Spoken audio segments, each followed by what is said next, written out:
What we want to spend a little time discussing, I'm going to read this tweet. Well, there's a video here, and people probably even see it happening right now. But Janet Yellen has flipped again. So we've seen her go back and forth several times now on what she thinks about Bitcoin. Sometimes it thinks that she's for it. Sometimes she seems like against it. I'm not going to lie. I watched this video, and this is why I want to discuss this. I watched this video, and we're not going to play it right here. But if you haven't seen it already, make sure you're following Michael Saylor on Twitter. Go watch this video he posted. He said Treasury Secretary Yellen, he added her, understands Bitcoin. But when I listened to the video, she described what Bitcoin was, did a great job of it. I didn't hear support, and I didn't hear against. I didn't hear any opposition. But a lot of people are watching this and saying that this is actually her changing her tune back, potentially pro-Bitcoin. And I want to throw it to you, T-Shroom, and I want to get Smay's take on this as well. What are your thoughts on this video, the research you've done after it? Maybe even Yellen's gone on some other reports talking about this. Do you think that Janet Yellen actually is a pro-Bitcoin person, or she just now understands it, and potentially is this going to lead to the U.S. The U.S. Securities and Exchange Commission working? I guess she's not with the SEC, but she's the Treasury Department. Excuse me, sorry. Start to work even heavier on CBDCs. Right. So she's currently the Treasury Secretary, and she's formerly the Fed Chairwoman. Yeah. So she is very powerful, and a lot of very powerful people trust her with these high-ranking positions. There's really not any high-ranking positions in the world of global finance at all. And specifically, she was speaking on sanctions on Russia and inflation in that speech, but she decided to drop this nugget for the crypto community. No, probably just for other people. But here's why I think this timing is actually the conference. I think when I was listening to the Michael Saylor and the Cathie Wood communication, it was a panel that they gave. Cathie Wood was highlighting again and again the politicians that are starting to gain ground by running on pro-Bitcoin platforms. And what I think happened is one of those politicians or one of their staff got some time with Janet Yellen or one of Janet Yellen's staff and really got through to them, hey, look, we just got back from this conference. There was a crap ton of important people there. Like, this stuff is gaining momentum. If you guys have been kind of sleeping on this, maybe look back into it, get the wheels turning again. Janet Yellen didn't come out and say anything definitive, and that was one of the reasons Tim was actually hesitant to run this story today. But I think it says a lot, the fact that she didn't say anything definitive. What I think what ultimately I believe she's trying to communicate is that there is still a lot of crypto talk in her offices. There's still a lot of people coming out and kind of banging on her door, wanting to have more conversations about crypto, trying to get timelines for their industry, for their organization that they're representing. And then ultimately, there's the whole other conversation too with the national implications of this. What happens to the United States and the foreign relations therein when and if we wanted to go with a neutral currency versus the USD and the world reserve currency conversation also opens up. But in terms of this specific moment, Michael Saylor had a pretty powerful tweet. He said this was the tipping point for crypto, that she's acknowledging it. It sounds like, Tim, have you heard her acknowledge crypto and speak about it in something other than the pejorative before? Because you said she was flip-flopping. She's actually gone on a couple times, and I don't remember the dates and the exact things she said, but there have been times where she comes out and speaks about it in more of a scared, we don't know what this is, we're afraid of it. And to be fair, I understand why she's like that. She works for the U.S. government. Her responsibility is taking care of the U.S. dollar. Bitcoin is a massive opposition to the U.S. dollar. But then she's had other speeches where he comes out and makes it sound like, no, like, we're good with Bitcoin. Bitcoin's going to be okay. And then she'll go back and kind of give a little warning and protection. And now this one again, even though I didn't hear it, a lot of the reports we were reading about it made it seem as though people were saying this is her changing her tune once again to potentially be pro-Bitcoin. Now that it seems like she's gone through a pretty healthy level of education to understand it better, is she going to be pro-Bitcoin? I watched the video. I did not think that video would necessarily be saying one way or the other. But again, what the reports are saying is that was actually a pretty bullish sign based on other things she said. Yeah. Yeah, I think she's. It's almost like her rhetoric is in a price channel. It's kind of going up and then coming back down, going up, coming back down. Yeah, and we're waiting to see which way it breaks. So that'll be interesting. But what do you think about a neutral world reserve currency, Tim? Do you think that that's something that's favorable for us as individuals in this room, and is it favorable a neutral world reserve currency? So I think that a neutral world reserve currency could be Bitcoin, in which case I'd be for it. We talked about it around this table, and that this is where I want the conversation to get to. Let's take for a second. Let's pretend that she is not being pro Bitcoin right here. She's acknowledging not just Bitcoin, although that's what she's talking about, but she's talking about the advantages of blockchain technology. And what she's actually saying is, oh, this is actually really cool. We could do a lot of stuff here, and potentially is starting to set the stage for the building of for a US dollar CBDC. And she wants that. And this is where our discussion at the table started this morning, and I want to finish it here. They're terrified. The United States government is terrified of what Bitcoin is going to do to the US dollars. That we can see that alone with that new bill that's trying to get passed to kind of do heavy surveillance on what's happening down in El Salvador, because they have interest in protecting the US dollar. So here's the question. Will we see the government act out of fear and say we must protect the global power that we have and we must protect the US dollar to remain supreme? Or will we see that Bitcoin and cryptocurrency is an unstoppable train that will take us over one day, whether we want to or not? And actually, potentially, we could be one of the first countries, again, not the first, but one of the first countries to really back Bitcoin and then potentially have global power because they were one of the first. So, what are your thoughts? So I got to be honest with you. I am interpreting what this video means and what her statement is a lot differently than I think you guys have proposed. I'd love to hear it. I think what I see ultimately is, I think this is a statement of almost putting their foot down and saying, because I feel like a lot of crypto people go and they say, oh, they don't understand crypto. They don't understand crypto. They don't know, blah, blah, blah. They're not educated, blah, blah, blah. You know, I think this is a statement saying, no, we do know what crypto is and we're not having it. You know, like, I think this is very clearly them saying, no. We know exactly what Bitcoin is. We know exactly what Bitcoin promises. We know exactly how Bitcoin works.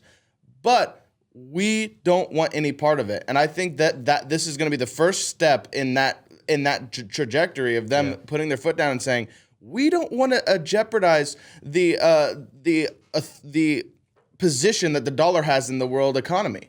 We don't want to jeopardize that. So I think they recognize exactly what Bitcoin is, and I think this is finally taking the veil off, almost like the Emperor Palpatine in Episode 3, finally revealing, oh, he's not this weak, frail senator or chancellor. He's actually the Sith Lord, you know? Yeah. This is almost like that. It's this, no, actually, we know exactly what's going on. We're not weak and stupid. We know what's happening. We're just trying to, basically, we're making a statement saying, we know, and we're not going to give into it because it actually is the biggest threat to basically her job is to protect the US dollar, right? So I think this is going to lead into them walking down that path. It was to protect the US dollar when she was at the Fed, but now her job as the Secretary of Treasury is to defend the people. Kind of ultimately the users of the dollar, not so much the dollar. No, sure. And that's maybe the semantics of the job, but the fact is, working for the United States, I think ultimately, and this is, the fact that we're even talking about this is because we're Americans. We care about the success of the country, and we know that Bitcoin, Bitcoin is the path to that success. But obviously, current powers that be don't believe that. They believe that the more power they have over the dollar as the world reserve currency, the better position they hold in the world. I'd love to unfold a little more of your thinking, because your rationale you're using right now, Smay. Yeah. Are you expecting Janet Yellen and the U.S. government to actually work towards banning Bitcoin? I don't know if it's. I mean, here's what I think it is. To be honest with you, I think it's more. It's gonna be more of an blatant ignoring it. It's going to be that's not going to work. No, I don't think it's going to work either. Yeah. But I think what it's going to be is, no. We know it is. Stop chattering at me. And you guys have fun with it. Yeah. Hey, if you're a small business, accept Bitcoin. Do that. Blah, blah, blah, blah. Bitcoin. Do your thing. We're not doing anything on a national adoption scale, just so you know, because the dollar is where our money's at, literally, and that is where our power is, and we're not going to jeopardize our power. We're not going to give it to a neutral agent, a decentralized agent. We are holding the power, and they're going to continue to do that. So I think this is just to hush down the bickering. I think is what it is. I think first of all, this is what happens when this is a classic PR moment, right? Where there's a very opaque, very neutral Manila statement that comes out from a high-ranking official, and then three people have three different interpretations of it. So that's just a 101 PR for you. But kind of the other perspective I had is I think that the United States government is sitting. They're trying to keep their cards close to their to where people can't see what they're actually thinking. I think that they because of how much debt we're in, I think they've been thinking that Bitcoin for a long time could be a way for us to sweep under the rug all this debt somehow. They could be seeing Bitcoin as an opportunity. Now they may have foregone that option like long ago, but I think that Bitcoin is definitely. I don't think that they see Bitcoin as an enemy yet. I think that they see it as an opportunity, or at least there's an option that it could be an opportunity still, an opportunity for the United States to gain.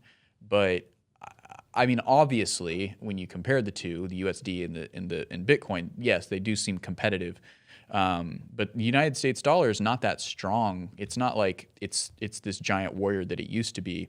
It's somewhat more frail, and especially on the world stage. And when you bring in China onto the equation, and you bring on other global powers issuing a digital currency of their own, that's where it starts to get a little bit more realpolitik, right? Where the United States may want to go ahead and launch their cryptocurrency before China, and then we see in the headlines, Iran, actually one of the headlines I didn't include today, but it looked like Iran is getting closer to launching their own national currency that's on a blockchain.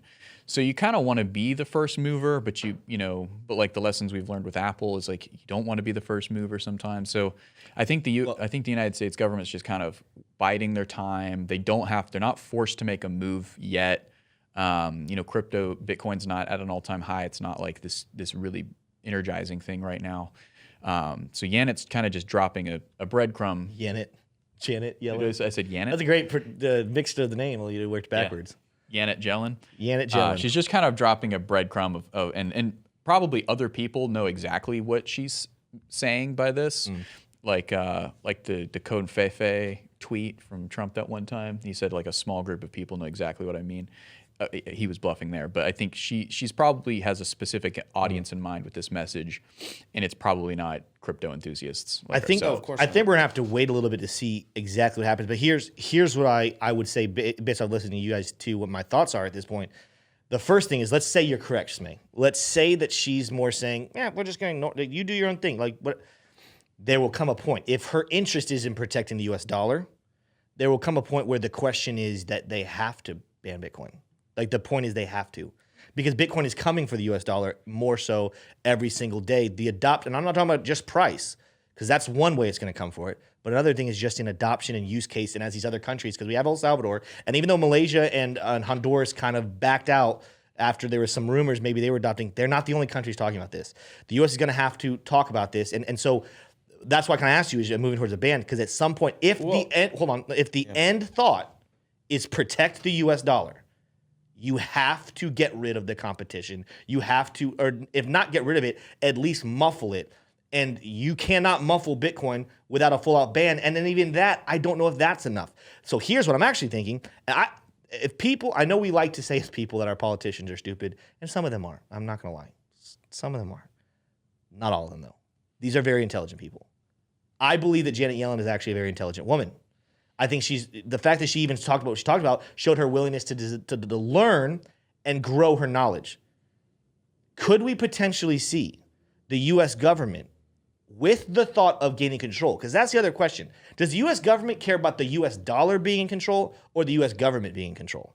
It's the latter. The U.S. dollar is their best weapon and tool to do so.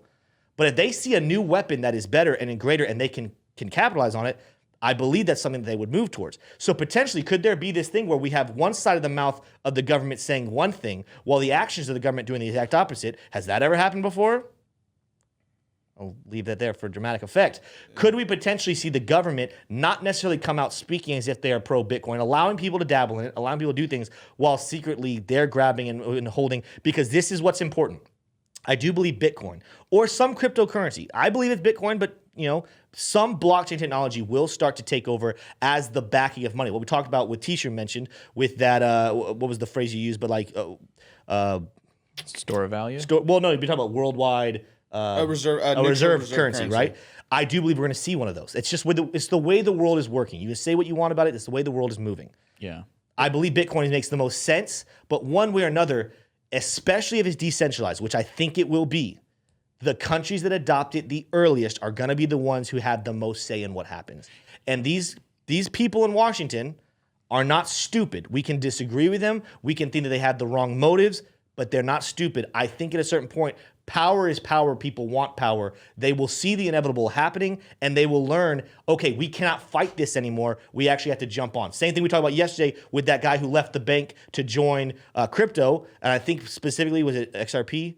He literally was, you can't beat them, join them. Right. At what point will the governments say, we can't beat this, we got to join them if we want to continue to have any power whatsoever? And that is the one thing, if you can trust one thing from the government, it is that they will do whatever is in their best self-interest to keep power. Well, and I think to modify my take a little bit, I think ignoring is the wrong word, because I don't necessarily believe, I don't think they're dismissing it. I think closer to what Tisha was saying is that they're going to continue to keep it in this position where they're figuring out how they can utilize it to their benefit. Obviously, right? They see it as a train that's moving. I think the thing is, it's this dichotomy that they're in of saying we see where this train is headed, so we want to implement this. We want to find a way for it to benefit us overall. Yeah. More so the government themselves and their status in the world. And then also, we want to this, like right now, the dollar is the biggest tool to do so, like you said, Tim. So it's like right now what this was from her was to say, no, it's very clear that we understand cryptocurrency. Like I think the narrative of people saying, well, they just don't know it. They're a bunch of old people. They don't understand how technology works. Blah blah blah blah blah. I think when you get to that level, in the position she's in, no, she's fully aware, and this is proof that she knows exactly what it is. Yeah. It's just show that they're having to be as on a government the scale of the United States. Yeah, they have to be 10 times more calculated on how they're adopting things than just the average smaller country or the average business, right? There is a huge calculation that has to go into it. And so they're going to buy themselves as much time as possible in order to be able to make that decision and find where Bitcoin sits in their grand plan to continue global dominancy. So. Yeah. Last thing I'll say, and then before we close out the show, I think the potential, what we could see, if there was a good analogy, when you're a little kid and you're on the playground, let's pretend there's that one really cool tool or that really cool toy on the playground, and the bully kid, he monopolizes it, and he knows everyone else wants to have it and wants to play with it, but there's almost like this psychological thing inside of him. He almost wants it more just because he knows how much everybody else wants it. Well, guess what? There's a new toy on the playground, and right now that bully's hanging with the old one. But how long before the bully says, you know what, I'm gonna go get that new toy to take control? And the good thing about this toy, the good thing about Bitcoin, because that's where this analogy is going, is that it was set up perfectly by Satoshi Nakamoto. Whether that's one person, whether that's many people, they set it up perfectly. And that is, it is a way for us to some sly and roundabout way take power back from the government. So no matter what the government does, no matter what these centralized systems do to gain power, it's going to be like squeezing sand at the end of the day, because the way Bitcoin was set up with this decentralized system is so that no one entity can keep and control it forever. That is why you should be purchasing Bitcoin. Whoa! Look at this guy. He watched the entire video. What a cool guy. I think the next thing that he wants to do is hit the like button and then probably even subscribe to the channel. And perhaps even comment down below what he thought. That would be pretty cool. Wow. What a cool guy.